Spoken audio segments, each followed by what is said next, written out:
Hello again, friends and loyal Wolfpack members. Chaos Wolf here, and welcome back to Elite Dangerous 2.3 beta server.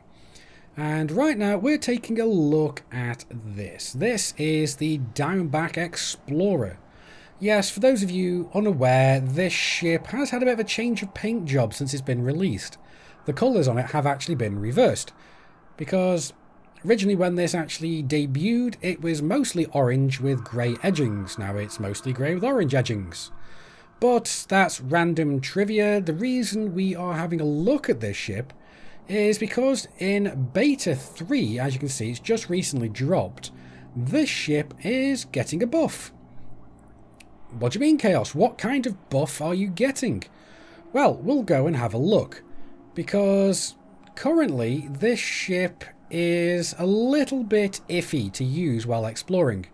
If you want to go and take a SRV with you, you're going to either have to forego shields or you're going to have to forego an auto field maintenance unit, because you don't quite have enough internal modules to go and make this ship usable, or at least completely usable, for when you are out exploring, because you're going to have to forego something, because you're just limited with internal slots. You've only got 5 in the current live server. Now, I've probably given the game away, but let's go and have a look at just what has changed with this ship. So, here we are in the outfitting department. Let's go and actually have a look at the optional internals. Now, as you can see, we've got the standard layout that we normally would have: a 4A fuel scoop, 4A auto field, 3D shield generator, and the 2 scanners. That'd normally be all you can take, but look at this. Now we can actually go and take our choice of either a passenger cabin. So we could easily take a passenger cabin if we wanted, even swap it out for something else. Or we can even go and pick up a planetary vehicle hangar.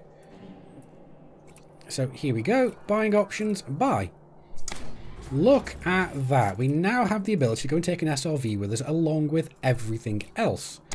So this is awesome. And there's one other thing you may have noticed as well, is that the jump range has changed.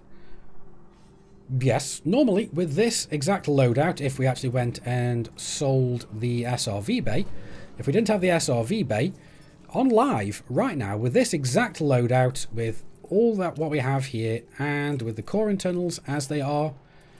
So let's just take a quick look. 2A power plant, 4D thrusters, 5A frameshift drive, 3D life support, 3D distributor, and 3D life support. Oh, 3D sensors even, sorry.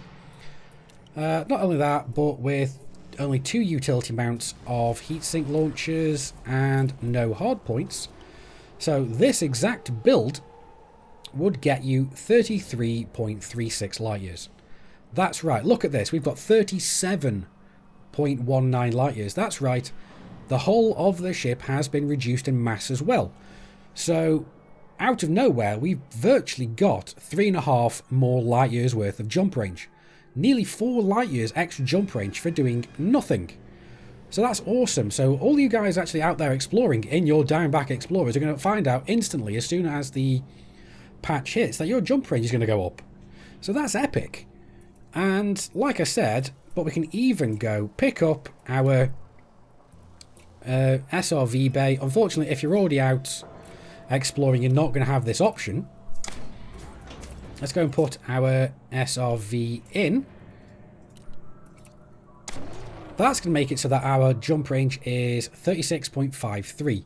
So that's great as well. But that's not all.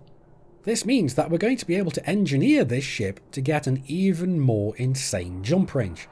So that's exactly what we're going to go and do.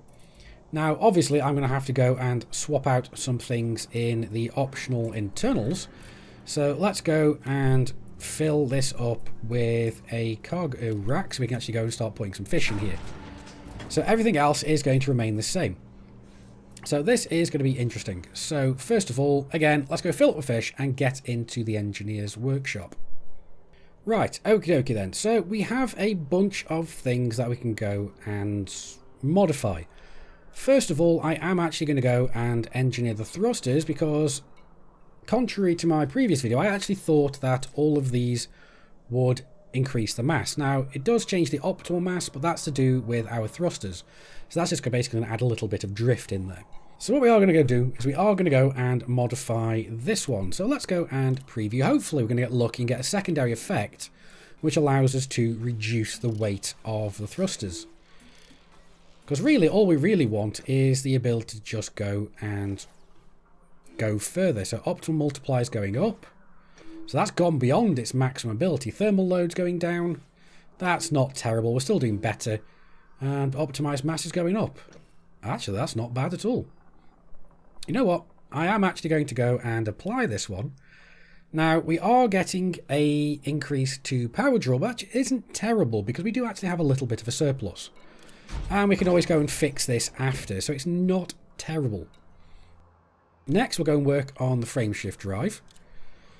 So, first of all, let's just go and see what our jump range is at the moment. So bear in mind, this is actually with cargo, 34 light years, so that's fine.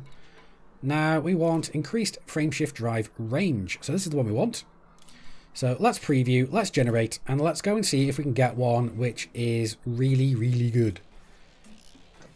We really want to get one which has a mass, like as little mass as possible, and ooh, that's very nice. Now, if we get a jump range increase again here, that's going to be awesome. Mass increase, it's not terrible. Power draw reduction, again, that's not terrible.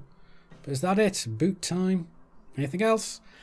It's not bad, actually. This is kind of like the average one that you can go for. So let's actually go and apply this one. Yeah, so that's fine. That's already up to 51 light years. That's interesting. But I know what it is. Let's go over to the modules, and it's the planetary vehicle hanger. So let's go and turn this off. There we go, because we can always go manually turn these on when we're landing, so it's not a big problem. Power distributor, can we go and do something here? Not a lot. It's basically either going to be focusing it towards something specific. You know what I'm thinking of doing? I'm actually thinking of putting this towards a engine focused, just so that we can boost a little bit more often. Now, it's not needed by any stretch of the imagination, but it is kind of just an interesting thing to go and have. So let's just go and preview that one. Now, this does not add any weight or anything. We might get lucky and get a secondary which reduces the weight. Now again, these are not kind of super necessary. Well, let's see what we get on the secondaries. Oh, we get a reduction to power draw and an increase to integrity. You know what? I'm actually going to roll these a few more times just to see if we can get anything a little bit more interesting. And you know what? I'm actually quite happy with this one. This is basically the third roll that we've done. We've got a 4% mass reduction. And we've got some quite good little results here. Now, these ones are not overly important because we don't have any weapons. And we've only got shields, really, and heatsink launchers to run off these. So that's not really terrible. So I'm actually going to go and apply that. Next is the fuel scoop. I don't think there's anything we can do here. It's just shielded. It's going to increase the integrity, which is not bad. But it's going to increase the power draw by a lot, and we don't want that. Armor, there's no point. Sensors, we should have lightweight sensors. Here we go. So up to 80% reduction in mass. So that's going to be awesome. Let's go and roll this. I'm not actually going to go bother looking at the jump range at the moment because it's fluctuating constantly. Ooh, that's very nice. 79%. Come on, let's get an increase to mass. Or a reduction to mass. Oh, here we go. Look, look. Wow. 82% reduction. That's awesome. And a power withdrawal reduction as well. So let's actually go and apply that one. So that's awesome. Next, we're going to leave the power plant for now because we're going to work that out after. Life support, again, we're going to go and lightweight this. There we go. MISC lightweight. So again, let's go and preview this. I'm actually going to go and speed through this. So I'm just going to click this. That's 68%. That's not terrible. But I'm going to go see if I can get a little bit closer. There we go. Finally, we've got something that is really, really nice. We've actually got a minus 71% because we got a secondary effect of minus 14%. So that's awesome on there. So let's go and apply that one. We've also got the shield generators. Now, these I'm not quite sure about. What I'm thinking is going for enhanced low power shields, although I'm not quite sure if this is going to go a little bit weird. Because sometimes if you reduce the optimal hull mass by too far, it's going to go and screw things over quite royally. So let's go and generate this a couple of times, see if we can actually get this done. And see if we can actually get this, whereas it's not going to be terrible. Because we want to get this to max. Optimal hull mass has been reduced by a very small amount there. Mass has been reduced even further. Optimal hull mass is being upped again. Oh, I actually think we're going to keep this one. Optimal hull strength has gone up. You know what? I think we're going to keep this one. So let's go and apply that, just because that is virtually zero. So that's a net reduction of only like about 1%. So that's awesome. Next is heatsink launchers. And again, we're just going to go and lightweight these. We could go for extra ammo, but that's going to increase the weight. So we've got two. This ship is notoriously great for being really efficient with heat. So I'm not overly worried about this. 76% reduction, that's not bad. Let's see what our secondaries are going to be. Now, I think that's, oh, reduction of 10% mass, virtually 80%. Let's go and apply that one. Awesome. Now, the second one has gone and got a power draw reduction of 12% and a mass reduction of 78%. So again, that's really good. So we're going to apply that one. Next is the surface scanners, although I don't think we really want to go mess with this, because all of this goes and just increases the weight. As you can see, everything goes and increases the weight here by up to 200%. So it's going to be 3 times the weight in total. So that's not great. But let's go sell all the fish. Now look at that. This is epic. This is a 54.11 light year jump range. There was a little bit of a weird bug on the beta server where it wouldn't allow us to sell the cargo rack even though we sold the cargo, because it still thought the cargo was in the racks for some reason. It's just some weird little persistent bug. So we sold the cargo rack manually rather than just swapping it, and then refilled it with the AFMU. So that's great. We finally got that working. So now we've got a 54.11 light year jump range. That is insane for this ship. Now, I'm pretty sure we could probably go and push this a little further if we managed to go and roll a few more times to get the absolute best on different things. But I didn't want to go and roll too many times on everything, because I wanted to try and make this kind of as close to live server as possible. But this is really, really nice. Now, we do have a 12.65 megawatt usage, and we have got only 9.6 megawatts available, but we've managed this by going and turning off both the auto field maintenance unit and the planetary vehicle hangar. Because what happens is we can then go and turn off the thrusters. We can then go and turn this back on, which will give us the power we need to then go and repair ourselves if we need to. So that's great. Turn that off. We can also go and turn back on the planetary vehicle hangar, and this will give us the ability to go and deploy our SRV once we're landed on planets, because the thrusters are automatically going to be turned off anyway. But the thing is, actually, we don't even need to turn off the SRV bay now, just because we got so many reductions to power, so that's actually not bad.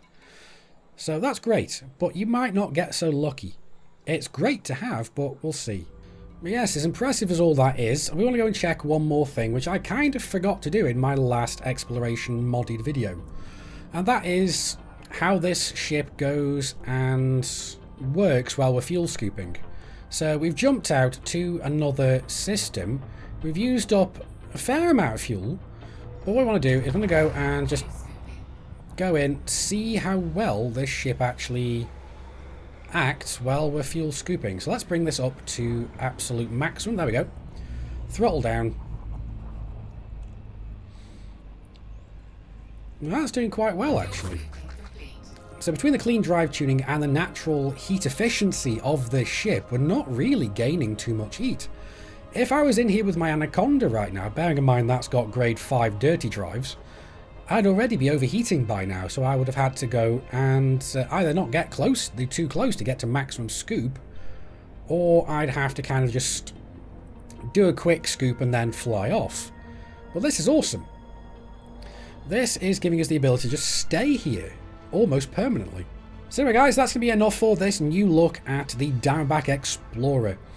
It has had, I do believe this is actually going to give it a completely new lease on life. It's got the ability to now carry an SRV along with everything else. It's going to make it much more of a great long distance explorer, especially since it's had its jump range increased by the mass reduction of its hull.